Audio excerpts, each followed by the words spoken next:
यज्ञ भावना माने आप जब यज्ञ कीजिए तो यज्ञ का फल आपको ही नहीं मिलेगा, उस यज्ञ का फल औरों को भी मिलेगा। और इसी क्रम का रामायण में संकेत है। धीरे धीरे स्वार्थ और स्वार्थ के बाद, जैसा कि आप प्रारंभ में पढ़ते हैं, महाराज दशरथ इतने बड़े साम्राज्य के अधिपति हैं, चक्रवर्ती सम्राट हैं, पर सब कुछ होते हुए पुत्र नहीं। वो पुत्र के अभाव से पीड़ित होकर के एक दिन वे गुरु वशिष्ठ के चरणों में जाकर के प्रणाम करते। तो पुत्र की आकांक्षा, धन की आकांक्षा ये व्यक्ति में होती है, स्वाभाविक है। तो पुत्र की आकांक्षा से जब ये गाते हैं तो उन्होंने श्रीमद् भागवत में तो सन्यासी महात्मा ने आत्मदेव को उपदेश दिया था कि क्या पुत्र को प्राप्त करना है, लेकिन उनके हृदय की इच्छा नहीं मिटी। पर गुरु वशिष्ठ ने महाराज श्री दशरथ से नहीं कहा। उन्होंने कहा ठीक, तुम्हारे हृदय में पुत्र पाने की इच्छा है, वो पवित्र इच्छा, लेकिन उस इच्छा की पूर्ति के लिए तुम्हें यज्ञ करना है। अगर आप कल्पना कीजिए कि जिनके घर में पुत्र होते हैं सब यज्ञ करने के बाद ही होते हैं क्या? ऐसा तो कहीं नहीं। अच्छा, अगर उनकी कुंडली में योग था कि पुत्र होगा तो होता कि नहीं होता? और श्री राम जी ने अगर उनको मनु के रूप में वरदान दिया था तो जन्म लेते कि नहीं लेते? सब होता। पर गुरु कितने चतुर हैं, गुरु की भूमिका है। उन्होंने ये भी नहीं बताया कि तुम क्यों चिंता करते हो, श्री राम ने तो तुम्हें पूर्व जन्म में वरदान दिया पुत्र बनिए। ये भी नहीं कहा कि तुम्हारी जन्म पत्री में योग है, तुम्हें पुत्र अवश्य होगा। उन्होंने तुरंत कहा कि एक उपाय है, पुत्र की कामना की पूर्ति करने वाला यज्ञ पुत्रेष्टि यज्ञ होता है, और तुम पुत्रेष्टि यज्ञ करो और उस यज्ञ के द्वारा फिर तुम्हें पुत्र की प्राप्ति होगी। और स्वयं उन्होंने कहा, वो मेरे आचार्य, तुम्हें यज्ञ नहीं संपन्न होगा। श्रृंगी ऋषि वशिष्ठ बलावा, पुत्र काम शुभ यज्ञ करावा। पुत्र काम और शुभ यज्ञ का अभिप्राय है, एक कामना वह है जो अशुभ है। इसलिए आप देखते हैं दिवाली के पूजन में या व्यापारियों के यहाँ जो दीवार पर लिखा रहता है वो क्या होता है? पूजन के प्रसंग में दीपावली की रात्रि को जब विद्वान पूजन कराते हैं तो उसमें लक्ष्मी जी के साथ साथ गणेश जी की भी पूजा कराई जाती है।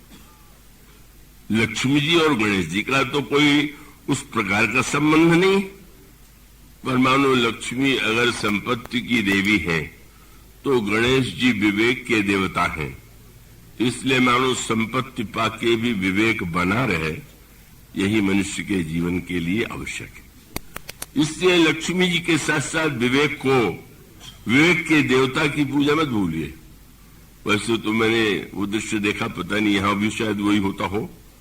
मैंने देखा बम्बई में आचार्य ने पूजन के प्रारंभ में जैसे आह्वान किया जाता है, देवी देवताओं का आह्वान किया, और अंत में जब पूजा समाप्त होती है तो समाप्ति के बाद फिर विसर्जन कर देते हैं कि आप लोग पधारिए, और फिर जब हम बुलावे तब आइए।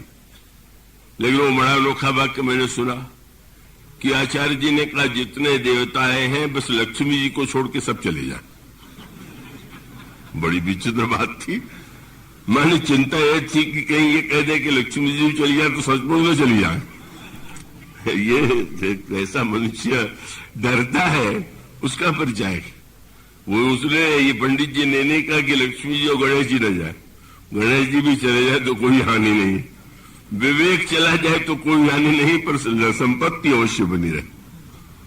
पर लक्ष्मी और गणेश और उसके साथ साथ दीवार पर लिखा रहता है शुभ लाभ। ये शुभ लाभ का क्या अर्थ हुआ? बोले लाभ तो अशुभ भी होता है, अशुभ लाभ नहीं, शुभ लाभ।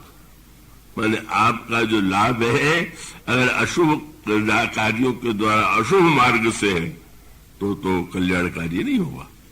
मानो इसका अभिप्राय यह है कि आप जिन वस्तुओं को पाते हैं उसका क्या उपयोग करते हैं, क्या उसका आपके जीवन में उसका स्थान है।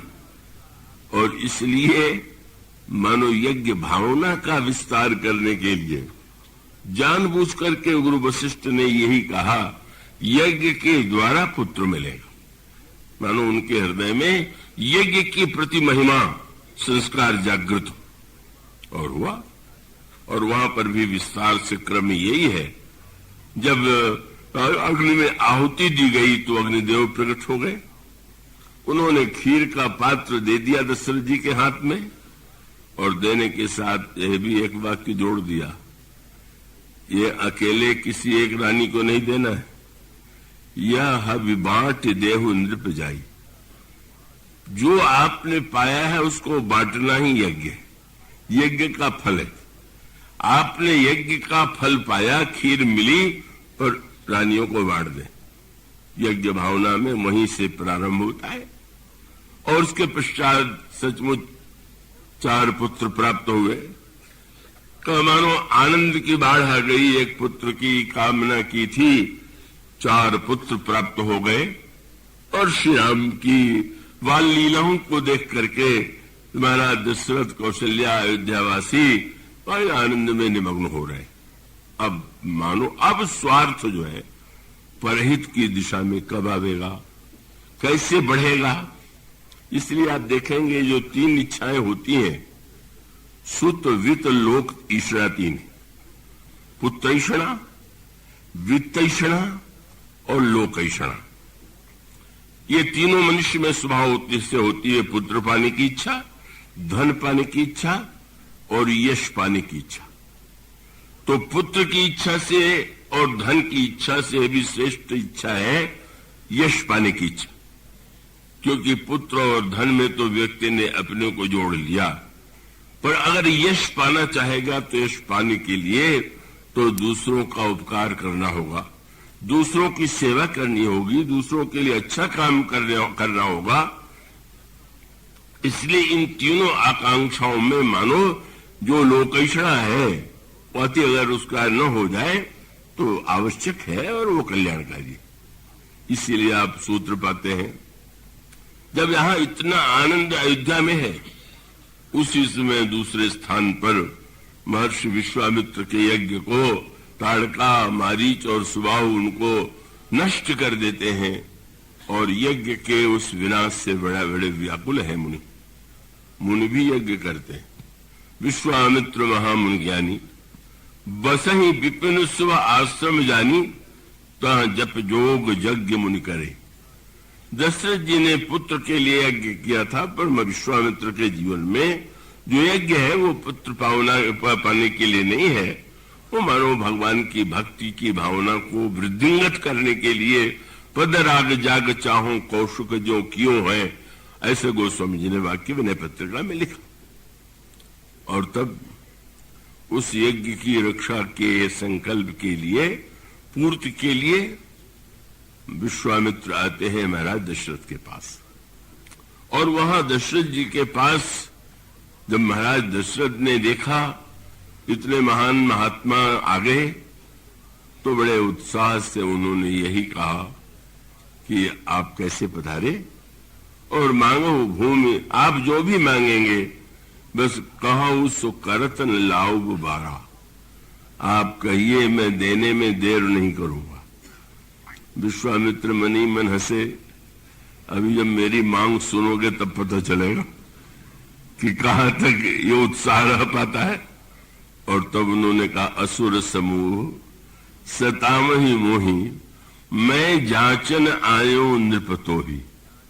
असुर मुझे कष्ट दे रहे हैं और मैं तुमसे याचना करने के लिए आया हूं। सोचते थे सेना मांगेंगे या मुझसे कहेंगे सेना लेकर के चलो, पर उन्होंने ये भी बता दिया सेना भी नहीं चाहिए, सैनिक भी नहीं चाहिए, तुम्हारे जाने की आवश्यकता भी नहीं। उन्होंने कहा, अनुज समेत देहु रघुनाथ, निश्चर वध में होब सनाथ, अपने दोनों पुत्रों को तुम मुझे दे दो। अब वो तो कान में गया और सारा उत्साह समाप्त, मुंह पीला पड़ गया, बिल्कुल व्याकुल हो गए। और तो ये वाक्य उन्होंने कहा, राजन तुमने पुत्र भी पा लिया, संपत्ति तो तुम्हारे जीवन में ही है, पर अब तुम्हें अवसर मिला है यश पाने का, और इसलिए उन्होंने यही कहा, देव भूप मन हर्षित तजहु मोह अज्ञान, दो, और देना है तो फिर प्रसन्न मन से दो। कितनी बढ़िया बात है। व्यक्ति को देना तो पड़ता ही है, जीवन काल में दे, मरने के बाद वो लोगों को देगा क्या, हो तो देने की स्थिति ही नहीं है, लेकिन उन्होंने कहा देना ही है तो प्रसन्न मन से दो। और कह दिया उससे तुम्हें क्या मिलेगा, मैं मांग करके ले रहा हूं तो तुम्हें भी मिलेगा। क्या बोले, देव भूप मन हर्षित तजहु मोह अज्ञान धर्म सुयस, तुमको यश मिलेगा, तुम यश के लिए दो तो पुत्रों को। और धीरे से कह दिया, ये न समझना कि तुम घाटे में रहोगे, इनकर अति कल्याण, ये सूत्र है। जब आप देते हैं और आप जब कोई परोपकार करते हैं तो वो दूसरों का ही कल्याण नहीं होता है, व्यक्ति का स्वयं अपना महानतम कल्याण होता है। यही बात विश्वामित्र जी ने महाराज दशरथ से कहा, तुम दो तो तुम्हें तो यश मिलेगा और इनका अत्यंत कल्याण होगा। पर प्रारंभ में ममता की प्रबल भावना जागृत हुई, बस व्याकुल होकर के कहने लगे, महाराज ऐसी मांग तो आज तक मैंने नहीं सुना था। क्या आपने मांगते समय विचार नहीं किया क्या? अब उल्टा हो गया। विश्वामित्र जैसे विचारक के लिए उनको ये शब्द कहना पड़ा कि विप्र वचन नहीं कहो विचारी। ब्राह्मण देवता आपने लगता है विचार पूर्वक कुछ कहा नहीं। अच्छा तो तुम व्याख्या कर दो, क्या विचार है? बोले, आप देख रहे हैं, आप निश्चरों का वध करने के लिए कह निश्चर अति घोर कठोरा, कह सुंदर सुत परम किशोरा। देख तो लीजिए, जिन राम लक्ष्मण को आप मांग रहे हैं, कितने छोटी अवस्था के हैं, कितने सुकुमार है, और आप मांगना चाहे तो मांगो। भूमि धेनु धन कोसा, सर्वस आज देव सहरोसा, देव प्राण ते प्रिय कुछ नाही, सो मुनि देव निमित्त कुमाही। आप जो संपत्ति महाराज जो कहिए, मैं अपना शरीर दे दूं, पर राम देत नहीं बने गोसाई। राम तो नहीं दे पाऊंगा, राम नहीं दे पाऊंगा, ये शब्द कह बैठे। और तब गुरु वशिष्ठ ने सहायता की। तब वशिष्ठ बहुविधि समझावा और नृप संदेह नाश कर पावा। दो तरह से उन्होंने समझाया। एक तो उन्होंने ये कहा कि राजन, तुम्हें याद होगा, तुम्हें पुत्र नहीं थे, तुम मेरे पास आए थे, पुत्र तुम्हें कैसे मिले? आपने आज्ञा दिया और आचार्य तुम्हें सिंहरिष के यज्ञ हुआ और पुत्र मिले।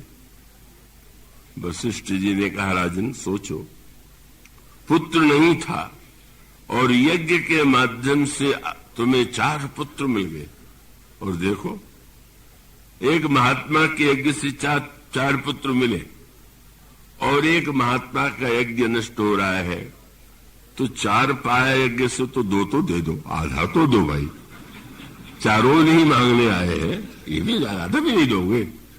तुम्हें यज्ञ, तुम्हारा पुत्र अगर तुम्हारे प्रारब्ध से नहीं यज्ञ से मिला। समझ में बात आ गई कि गुरु जी बात तो ठीक कह रहे हैं। और उसके साथ साथ एक शब्द कहा, राजन तुम आधी बात को तुमने याद रखा, आधी को भुला दिया। क्या मैंने क्या कहा था? आपने कहा था कि 4 पुत्र होंगे, और भी आगे कुछ कहा था। तो उस समय गुरु वशिष्ठ ने कह दिया था कि धरहु धीर होई सुतचारी। पर वो पुत्र कैसे होंगे? बोले, त्रिभुवन विदित और भगत भयहारी, संसार में प्रसिद्ध होंगे और भक्तों का भय दूर करेंगे। बोले, आधा तो पूरा हो गया, अब तुम अयोध्या में बंद रखोगे तो त्रिभुवन विदित हो जाएंगे। बस यही तुम्हारे महल में रहे, किया करते रहे त्रिभुवन भी। और भगत भयहारी अगर है तो सुन तो रहे हो, मुनि के जीवन में भय है, तो उसको पूर्ण करने का अवसर तो यही है, जो फल मैंने बताया था अब उसका तुम पालन तो करो। और साथ साथ वही जो बात अभी मैंने आपसे कही कि व्यक्ति के समझ में अगर ये बात आ जाए कि परहित माने हानि नहीं है, उसी में व्यक्ति का स्वार्थ भी सबसे अधिक है। और यही उन्होंने संकेत किया। किसी से दान मांगा गया तो कृपण था, देने में हिचकिचाहट, पर अगर कोई कहे कि हम जो भी ब्याज मांगोगे हमको रुपया उधार लेते हैं तो प्रसन्नता से दे देता। कहने लगे कि देखे तो देखो, दे करके देखोगे तो घाटे में नहीं रहोगे। इतने बड़े महात्मा आए हैं, स्वार्थ से ऊपर उठ करके तुम इस कार्य को करो, इसमें तुम्हारा यश है, धर्म है। और मुनि जी ने जो कहा तुमने ध्यान दिया, इनका रति कल्याण, इनका भी कल्याण है इसमें। और सचमुच कितने गदगद हुए दशरथ जी जब जनक के मंडप में विवाह और विवाह के प्रसंग में चारों राजकुमारों का विवाह हुआ तो याद आ गया गुरु जी ने कितनी बढ़िया बात कही थी कि मैंने 2 को दिया और अयोध्या लौटे तो 8 को लेके लौटे, 4 पुत्र और 4 बहू। मानो इतना आनंद क्यों हो गया? इसका अभिप्राय है जब व्यक्ति धीरे धीरे स्वार्थ से ऊपर उठ करके लोक कल्याण के लिए, मुनियों की सेवा के लिए इतना बड़ा त्याग किया, तो त्याग तो इतना फलदायी हुआ, इतना आनंददायी हुआ कि इसके पराकाष्ठा का, इससे बढ़ के पराकाष्ठा क्या हो सकती है। मुदिता वधपति सकल सुत बधुन समेत निहारी, जनु पायो महिपाल मणि, क्रियन सहित फल चाल। मानो उन्होंने चारों फलों को चारों क्रियाओं के साथ पा लिया। अर्थ, काम, धर्म और मोक्ष, ये चारों जीवन में आवश्यक हैं, पर चारों के साथ 4 क्रिया जब तक न हो। महाराज दशरथ के 4 पुत्र तो पहले से ही थे। यहां विशेषता क्या हो गई? यह शब्द है जिसकी चर्चा व्याख्या नहीं हो सकती है कि क्रियाओं के साथ फल मिल गया। और इसका अर्थ की क्रिया क्या है, काम की क्रिया क्या है, धर्म की क्रिया क्या है, मोक्ष की क्रिया क्या है। मानो वह सूत्र यही सिद्धांत प्रस्तुत करता है कि यज्ञ भावना का यह जो विस्तार है वह किस तरह से स्वार्थ को धीरे धीरे परहित की दिशा में ले जाता है। और इस परहित के स्थान पर राम वनवास कब हुआ? जब कैकेयी के जीवन में मंथरा ने स्वार्थ की भावना प्रकट कर दी। भरत तुम्हारे बेटे हैं, राम तो तुम्हारे सौत के बेटे हैं, क्या सौत को सुख दे सकती है? बस ये अपने पराई का भेद उत्पन्न कर दिया और उसका परिणाम यही हुआ कि मानो कैकेयी को यह पाठ पढ़ाया मंथरा ने कि तुम केवल अपने लिए सुख ही मत मांगो, मेरे बेटे को राज्य मिले। दूसरा वरदान अवश्य मांगना, क्या कि राम को वन दिया जाए। क्यों? ये 2 वरदान की क्या आवश्यकता? झगड़ा तो राज्य को लेकर के हो सकता था। क्या कहती है मंथरा, अरे क्या आनंद है, आप एक राज्य पाकर के क्यों प्रसन्न होती? सौत से बदला भी तो लेना चाहिए। ये वृत्ति जो है, हमें सुख होने से क्या होगा, हमें लाभ होने से क्या होगा जब तक दूसरे को घाटा न हो जाए, जब तक दूसरा हानि न हो जाए। इसलिए अपने बेटे को राज्य और दूसरे के बेटे को वनवास, देव ले सब सवति हुलासू। कौशल्या बड़ी मगन हो रही है, मेरे बेटे को राज्य मिलने वाला है, तुम आज जब मांगो दोगी तो सारा षड्यंत्र, सारा सुख भूल जाएगा। यह जो वृत्ति है ये क्या है? जैसे रोग होने पर व्यक्ति को प्रसन्न नहीं होना चाहिए, अगर दूसरे का सुख देख करके जलन होने लगे तो समझ लीजिए आपको मन का रोग हो गया। और वो मन का रोग कौन सा है? पर सुख देख जलन सोई छई।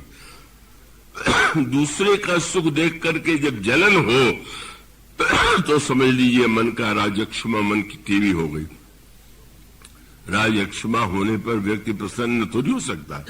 व्यक्ति होगा तो उसने अपने जीवन को मानो राजक्षमा से संतुष्ट बना लिया। और यही आपने देखा, कैकेयी जी ने मंथरा ने सोचा कि राम को पीड़ा पहुंचावे, राम को कष्ट पहुंचावे। कह दिया कि मैंने 2 वरदान मांगे हैं, तुम्हें मैंने मांगा वन और अपने पुत्र भरत के लिए मांगा राज्य। पर श्री राम को दुख क्यों नहीं हुआ? वो तो ईश्वर है, उनके लिए राज्य क्या था? लेकिन वही पारस पत्थर था ना। मुझे राज्य नहीं मिला, भरत को राज्य मिल रहा है। भगवान राम ने तुरंत कहा वाह वाह, धन्य हो गया मैं। क्यों? बोले लाभ ही लाभ। मुनिगण मिलन विशेष बन, सबहि भांति हित मोर। बन भेज रही हो, मुनियों का दर्शन होगा। तुमने मुझे कितना बड़ा लाभ दे दिया। मुनिगण मिलन विशेष बन, सबहि भांति हित मोर। और तेहि मह पितु आयस, बहुरी सम्मत जननी तो। पिताजी की आज्ञा कितना बड़ा सौभाग्य है। और आपको प्रसन्नता हो जाएगी। कोई कह सकता है सब तो होगा, पर राज्य तो भरत को मिलेगा। उनका भरत कौन है? ये लगे कि कौशल्या कैकेयी हमारी विमाता है, सौतिया डाह के कारण उन्होंने राज्य मांगा है। नहीं नहीं, बोले वाह वाह, भरत प्राण प्रिय पावे राजू। भरत को राज्य मिलना तो मेरे प्राण, भरत तो इतना मेरा, उससे बढ़ के मेरी प्रसन्नता क्या होगी? ये इस कबहू का दुख सबका रहित था। भरत को राज्य मिल रहा है तो मुझे ही तो राज्य मिल रहा है। किसी ने श्री राम से कहा कि प्रभु, छोटा भाई राजा बन जाए और बड़ा भाई न बने, कैसा उल्टा लगेगा? प्रभु ने कहा उल्टा? अगर मैं सिंहासन पर बैठूंगा तो लोग कहेंगे राम अयोध्या के राजा है। पर अगर भरत बैठ जाएगा और मुझसे पूछेगा कोई कि तुम्हारा परिचय क्या है, तो मैं कहूंगा अयोध्या के राजा का बड़ा भाई हूं। अरे राजा होना अच्छा कि राजा का बड़ा भाई होना अच्छा? बड़ा लाभ होने जा रहा है और ऊंचा पद मुझे मिल रहा है। व्याख्या ही तो है आनंद लेने की। इसलिए तो जो प्रभु खेलते थे तो खेल में हारते थे बार बार। और जब गोस्वामी जी कहते हैं कि चारों ओर से नारा लगने लगा, एक कहे भाई हार रामजू की, एक कहे भैया भरत जय। एक ने कहा, नारा लगने लगा भरत भैया विजयी हो गए, दूसरे ने कहा श्री राम तो हार गए। कितने नारे में झगड़े हो जाते। पर यह सुने हर्षित भय रामजू, विप्र में बहुविधि दान दे। प्रभु जब दान देने लगे तो किसी ने प्रभु से पूछा, महाराज हार के उपलक्ष्य में दान दे रहे हैं क्या? हार के उपलक्ष्य में थोड़ी दे रहा हूं। तब बोले मेरा छोटा भाई जीत गया इसलिए दे रहा हूं। अर्थ ही तो लेना है। मैं कहा, मेरा छोटा ही भाई तो जीता है। और श्री राम इतने प्रसन्न हो जाते हैं, मेरा छोटा भाई जीत गया, मेरे छोटे भाई को राज्य मिल गया। कैसी विलक्षण भावना प्रभु के अंतःकरण में है। भगवान राम को कैकेयी ने सोचा था हम दुख दे देंगे, और भगवान राम को सुख मिल गया। भरत प्राण प्रिय पावे राजू। मनुष्य का अभिप्राय यह है कि आपका सुख दूसरों का दुख न बन जाए। दूसरों का सुख, दूसरों का हित आपका भी स्वार्थ है, आपका भी सुख है।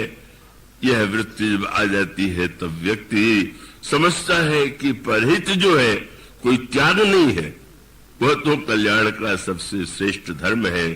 इसलिए परहित सरिस धर्म नहीं भाई। इसके बाद की चर्चा कल। बोलिए श्याम।